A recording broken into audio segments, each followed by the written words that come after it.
From the media missionaries of Network 7 Media Center, welcome to Mission Sonlight Edge. 3 hours into the bush from Monrovia, Liberia, is the town of Siahn. It is here that the birth pains of bringing the three angels' message to this country began. The church came to Liberia in 1926 through two missionaries from Germany. One of them was Rudolf Herbert and Ernest Flammer.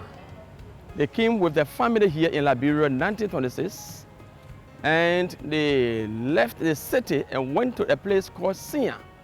That is 27 kilometers away from Buchanan, the second county of this country. The missionaries walked those 27 kilometers to Siahn. It was there that they were able to establish the Seventh-day Adventist Church.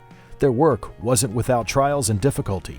When they came, they met traditional religion on the ground. And the tradition of the nation could not give them the chance for the gospel to penetrate. So what did they do? They took 4 good years to baptize 4 members. And since 1926 to the present, by the grace of God, the nation can be happy to say that God has blessed us tremendously, because through their work, we have more than 23,000 members today in Liberia. And thank God for what the Lord did through them. While Hitler built the Third Reich in Germany, Elbig proclaimed the Three Angels' message in Liberia. Elbig and Flammer, joined later by L.F. Langford, settled in Grand Bassa and secured 100 acres of land in Siahn for the purpose of school, church, and farming. The missionaries succeeded in their quest to establish the school and church at Siahn. In 1928, they built the first multi-purpose building, which was used for church and school. As the years passed, the school was developed and grew.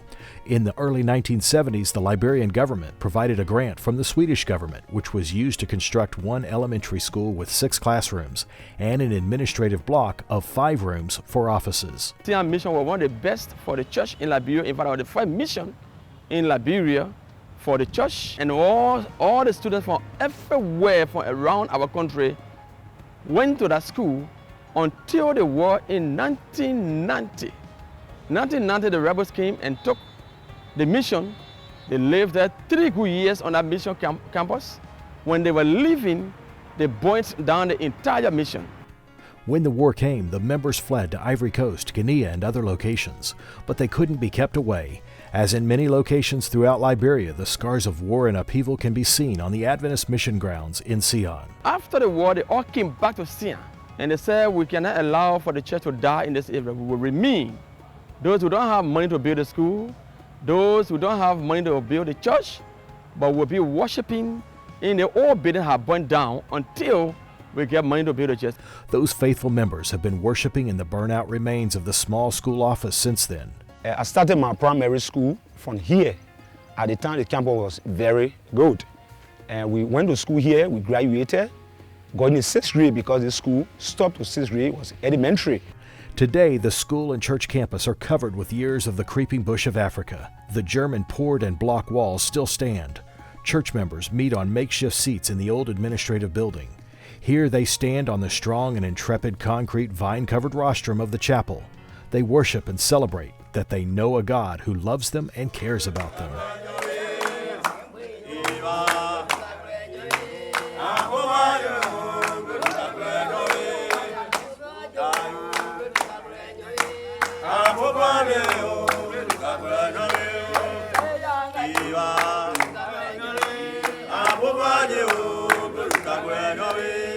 The evangelist of this place, the son of the very first pastor, Pastor Willie Herbig, who was Willie Bachu. After his death, his son was teaching on his campus. He was the one who started to study with me in my village that is here. Convinced me from the Bible that I just not needed to be student of the SDA school, but it was important for me to be member of the church. Although their surroundings are in disarray, the church, that is our brothers and sisters, are together and strong in faith. They've been worshiping and doing the work of the Lord, canvassing and evangelizing in all the community of the villages. And we thank God for that the church is still strong in Siahn. All we need is to build a church, build a school, so that the church there will be able to help those who are in the community for the gospel's sake. The church will become a center of influence in a region that is shrouded in spiritual darkness. Grand Bassa County, particularly Siahn District, is the base of secret societies such as the Poro and Sande. Traditional leaders force the youth to be members of these societies beginning at the age of 10 or 12. They educate and develop the minds of the youth in their traditional practices. The school will benefit the community and provide the foundation to strengthen all other aspects of the church outreach in the area. In our whole area, there is no private school. They just have only one government school, okay, and the only private school that was in the area was Seventh-day Adventist School, Senior Mission. So as we bring back the school, it will help a lot for evangelism in the community, and will help the children. They will come back to Senior Mission, and so that place will be the center of evangelism in that community. But I want to just thank you, and may the Lord bless you. We're going to do our best that whosoever that will be sent here to do the work, we will fight by the grace of God to be in collaboration with that person so that this place can be rebuilt. For 30 years, the buildings have been abandoned and the desks empty at the Siahn Adventist School in Palmberg. This 13th Sabbath, you have the opportunity to bring the students back to their desks and to Adventist education. Imagine worshiping in the ruins of your church year after year after year. As Seventh-day Adventist Christians, we know that the church is not the building, but the ministry of the members of Siahn will be strengthened and the story of Jesus can be told to the children of the area in the classrooms of this school.